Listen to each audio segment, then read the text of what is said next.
Tamil Nadu Assembly has unanimously passed a resolution making Tamil Thaai Vazhthu mandatory at the beginning of government events in the state.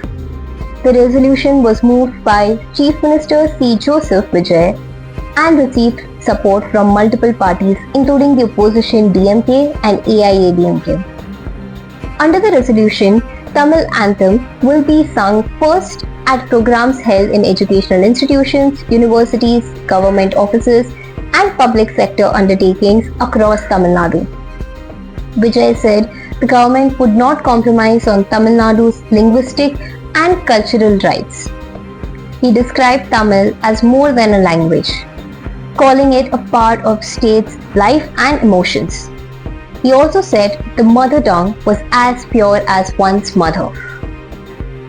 The decision comes amid a fresh advisory from the Union Home Ministry asking states and union territories to strictly follow its January 28 directive to play Vande Mataram before the national anthem at official events. Tamil Nadu had already issued an order on November 23, 1970, directing that Tamil state anthem be sung at the beginning of official functions.